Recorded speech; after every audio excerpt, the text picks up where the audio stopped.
Back at home in our state, Secretary of State Jocelyn Benson also weighing in on Election Day. I spoke with her earlier today. Thank you so much for joining us. I know our viewers appreciate it. We are just 2 days away from the election. What is your message to voters heading into this?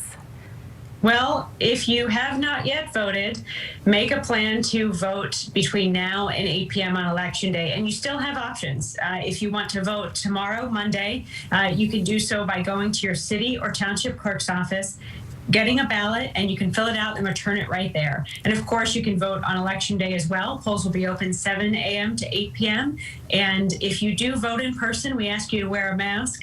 You'll be met with poll workers who will also be wearing masks and gloves and sneeze guards. Our goal is to ensure the voting experience, however you choose to do it, is smooth and something that you're proud and enjoy doing. And go to michigan.gov/vote if you have any questions about where to find your clerk's office or to track your ballot if you've already sent it in. And we have links to all of that information up right now at witTV.com. Top of mind for many, when will we have election results in Michigan? Here's what she said. Well, notably in August, we had 1.6 million ballots voted absentee, and it took 40 hours to complete the tabulation of every ballot. Now, some jurisdictions, like all of Oakland County, got their results in on election night, but others took longer. And so, again, we'll announce results as we have them in, reported to us by the counties. But at the same time, if we have twice as many ballots that we had in August to work through, it may take twice as long statewide to tabulate them, which gives us an 80-hour estimate, taking us through Friday. But I have a lot of confidence in our local clerks and our county clerks. I know they're going to be working as efficiently as possible.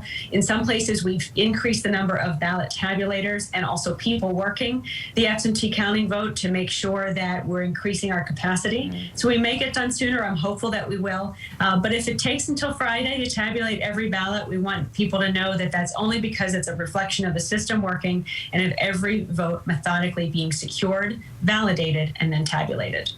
There you go. That's her prediction. Could be till Friday in the state of Michigan. I also asked about the recent court decision allowing open carry of guns at polling locations. The Michigan Court of Appeals denied Benson's directive banning the open carry at or around polling places on Election Day. The panel saying although concerns about voter intimidation involving firearms are valid, the state already has laws that handle that. Here's what she had to say. I think the court affirmed, frankly, that voter intimidation is illegal in the state of Michigan. It's illegal under state law and federal law. And so recognizing that, the Court of Appeals opinion specifically says anyone brandishing a firearm is committing a felony in a polling place. And we don't want anyone to run afoul of the law. Instead, the patriotic thing to do is to respect the process, respect your fellow voters, ensure that everyone has safe access to the vote, and for voters to not be deterred. If you see something, say something, whether it's misinformation or a threat to you or to others. We won't stand for any type of voter intimidation or harassment anywhere in our elections process.